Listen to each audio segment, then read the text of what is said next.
Hello bachcho, let's read the question. The question is point A and B are situated along the extended axis of 2 centimeter long bar magnet at a distance x and 2x respectively.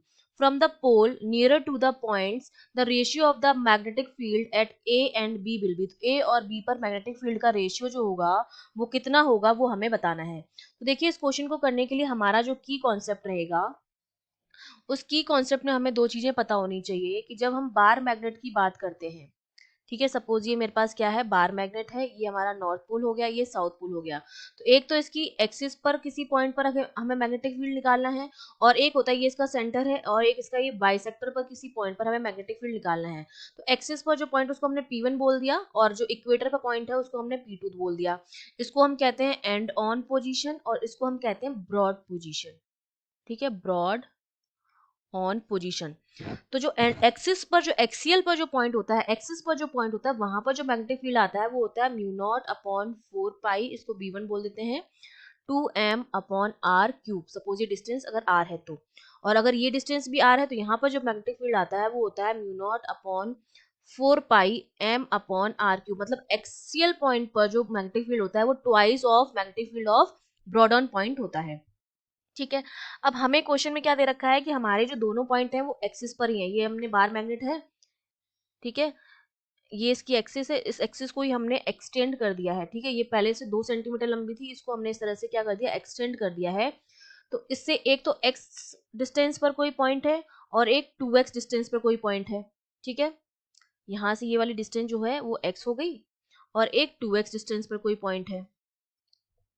ठीक है, ये north हो गया, ये south हो गया. तो ये दोनों एक्सियल पॉइंट हैं, तो मैग्नेटिक फील्ड जो होगा नियरली वो कितना होगा, B equals to mu naught upon 4 pi 2m upon R cube के फॉर्मूले से अगर मैं देखूं तो x वाला जो पॉइंट है उस पर तो कितना हो जाएगा, B, A बोल देती हूँ क्योंकि A पर x है, तो B जो हो जाएगा mu naught upon 4 pi 2m upon x cube हो जाएगा नियरली.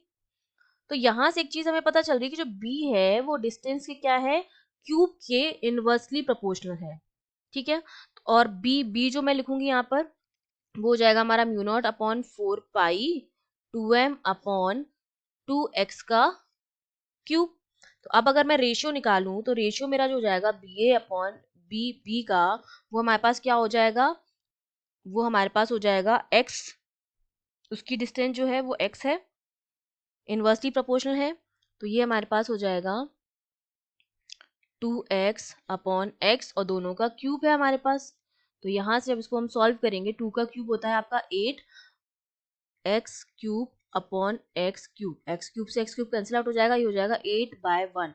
तो जो रेशियो आया है एग्जैक्टली वो हमारे पास कितना आया है, 8/1 के बराबर आया है. ठीक है, अप्रोक्सीमेटली. तो हमारा जो आंसर हो जाएगा वो क्या हो जाएगा, डी ऑप्शन जो हो जाएगा हमारा बिल्कुल करेक्ट हो जाएगा. ठीक है, क्योंकि एग्जैक्टली जो होता है वो इस फॉर्मूले से हम निकालते हैं, लेकिन ये जो डिस्टेंस हमें गिवन है वो इसका ये वाला जो पोल है, जो नियरली पोल है उससे हमें डिस्टेंस गिवन है. तो हमारा जो आंसर आएगा वो अप्रोक्सीमेटली में आंसर आएगा. ठीक है, तो हमारा आंसर जो हो जाएगा वो कौन सा हो जाएगा, हमारा आंसर हो जाएगा ऑप्शन डी. सॉरी, ये हमारा एग्जैक्टली नहीं, ये हमारा अप्रोक्सीमेटली हो जाएगा. अप्रोक्स आंसर हमारा ये आ गया. I hope you understood well. All the best.